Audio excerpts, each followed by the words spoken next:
is going to be Testimony Sunday. We did this last year. We heard from 3 individuals.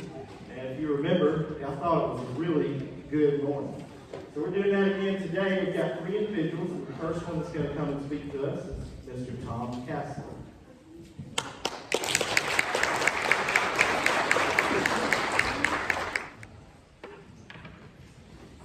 Wow. Look at all the people. That's what it was. Okay. Listen, I'm excited. I'm excited to be here. I'm excited to be in Vienna, Georgia. Isn't that crazy? I had a question when I was writing some notes down of what I was going to speak about, and I'll keep it short and sweet. How many of y'all are okay, wait a minute. I'll rephrase that.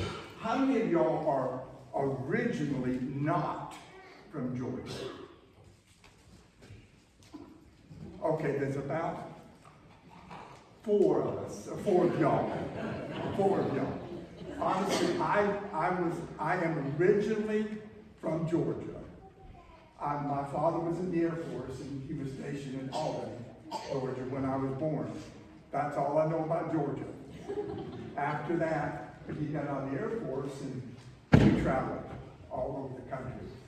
I can remember, probably some of my first memories were in Michigan, where I got to go ice fishing and ride the toboggans and learn how to ice skate and do all that. And I was raised in, my little brother was born in St. Louis, Missouri.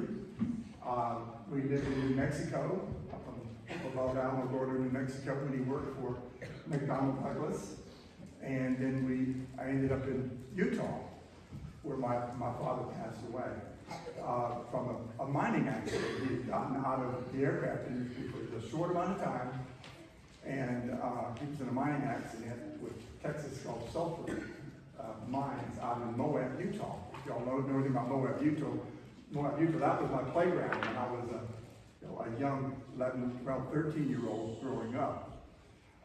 But we weren't a real church family. We were, we went to church periodically, but it wasn't like I was raised in church. When my father died,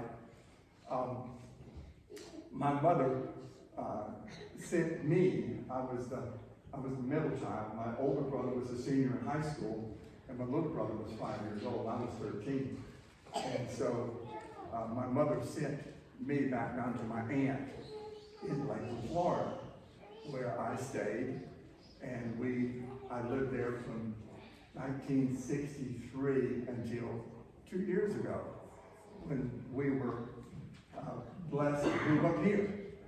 I mean, people that don't know Vienna, Georgia, or Middle Georgia, or maybe it's just Georgia. I'm not really sure what it is, but it's such a wonderful place to be. But during that, my wandering around the country, I had an experience in my life when I was about 10 years old, and we were living up above in the foothills of Alamogordo, New Mexico, and I went to a little youth thing, whatever it was, and this has been a few years ago, over 60 years ago, and there was a man that was leading us, and he kind of gave us a path, a direction. Questions to answer. You say yes to this, you say yes to this, and you pray this prayer. Well, as a 10-year-old, that's kind of what you do. You kind of follow what you're told to do. Didn't realize, we'll go forward a little bit longer, didn't realize until I was in my early 30s that I really had not had a personal relationship with Christ. I had said the words that this young man had told me to say, and realized during the revival, which we had here just this past week. I do come from a Southern Baptist background. I've been in Southern Baptist, I guess, all my church life. So when I was in my early 30s, when Rita and I started going back to church, we were like so many young people. We had the young kids, and there's all these excuses as to why we can't go to church. Oh, well, the kids are sick. It's this or it's that. There's a ball game, whatever. So we had the same excuses that every other young family has.